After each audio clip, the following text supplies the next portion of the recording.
I was actually going to start out with the NES Zelda games, but since story-wise, Skyward Sword starts a series, I'll start with this. With this game, there was one strange complaint said about the game, and that's a complaint of having to actually stand up to play the game. That's not true. Now, admittedly, one of the commercials showed a guy standing up and playing the game, and I guess that's where people are getting that idea from. But I just sat down to play the game. So I never understood why people actually thought that. So just remember, you don't need to stand up to play the game. You can just sit down, relax, have a cup of coffee, soda, or something. Maybe it's 420 wherever you are. And just relax and play this game. And either way, this is my review of The Legend of Zelda: Skyward Sword.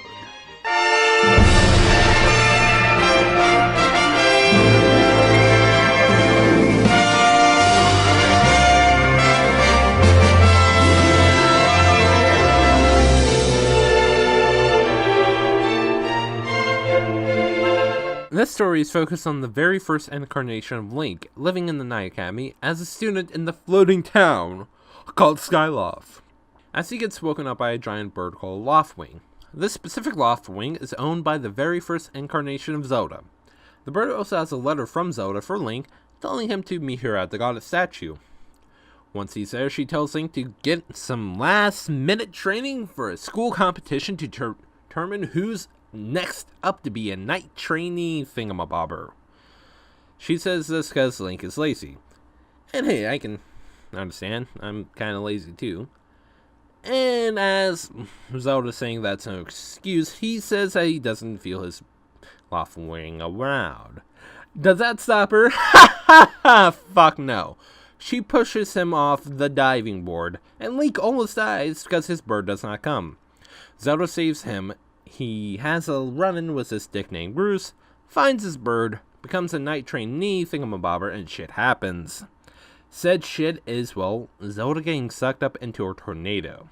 After recovering Link, he is guided by someone until he enters the goddess statue. He meets Fi, and he learns that he's the chosen hero of the goddess Hylia. He's given a stone tablet to unlock a gateway to the area below the clouds. The next day, Link receives the clothes of the knights and heads into the gateway. He lands in the sealed grounds and meets this old woman, and gives more information to Link and gives him guidance onto wherever he should be going. All in all, the story is actually cool except for one fucking fact. Time travel!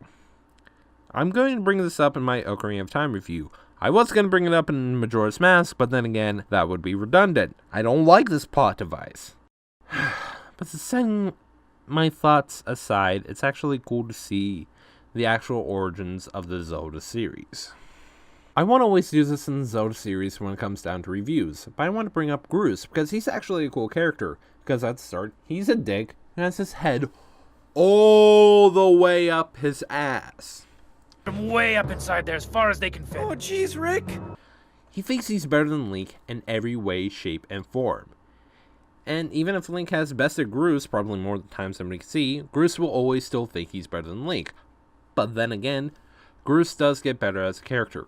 Once he finds out that he's not the one who's actually going to save Zelda, he's beating himself up about the fact. But at one point, he figures out that there's a way that he can help Link, and actually starts to, well, respect Link as well, and they, well, become friends. To get this out of the way, motion controls aren't bad, but it fucking sucks when you have to go and do the stabbing motion. That's really the only thing that's finicky. Well, also the Skyward Strike. In order to activate this move, you have to hold the Wii Remote up in the air to charge the blade. Once charged, just swing the Wii Remote, and the attack goes through. The only downside with Skyward Strike is at the beginning because the range is very limited. Well, before fully upgrading the sword. Everything else control-wise is fine. Flying around the sky can't get boring, and between this and the sailing in Wind Waker, I'll go with Wind Waker. You don't have to keep a check on your altitude, having the bird flap its wings on occasion, but it's actually easier to figure out where you need to go with the new feature, beacons. Mark certain locations on your map and you can see a light pillar. Also, I really don't like I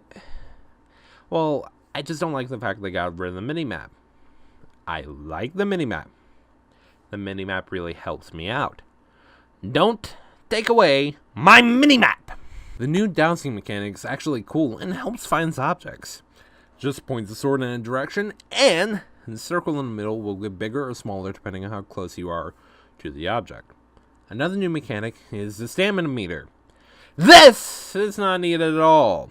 Unless it's for the new feature dashing, I wouldn't really mind it. When it comes down to climbing branches, it fucking sucks. I wouldn't mind it with climbing branches if you can actually upgrade it, like I saw in the new Zelda game, at the time of this video, Breath of the Wild. One huge problem I have, and this is because of my fucking paranoia, is the Silent Realms. The Silent Realms are special trials Link has to go through. The biggest problem with these trials are the Guardians. Get hit once, you have to restart the whole entire trial with no checkpoints in the trial.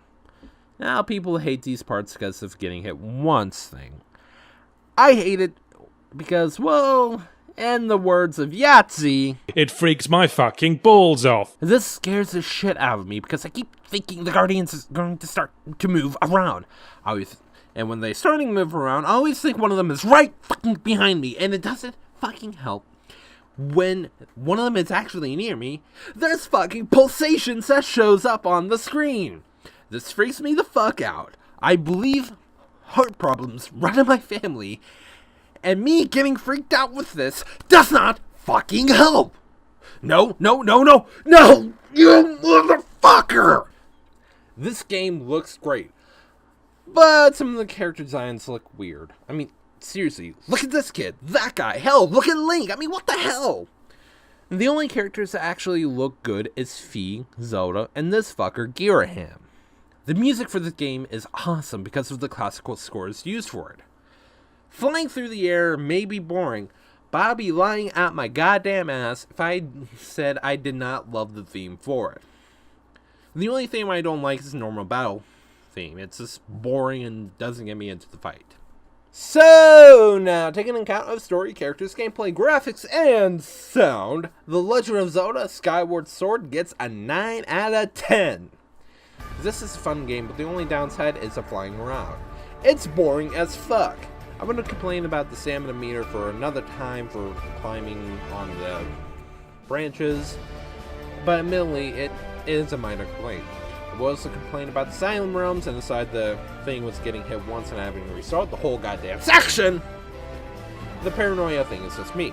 At the time of this video, this game is available on the Wii, and I have no clue if this game is available for digital download on the Wii U.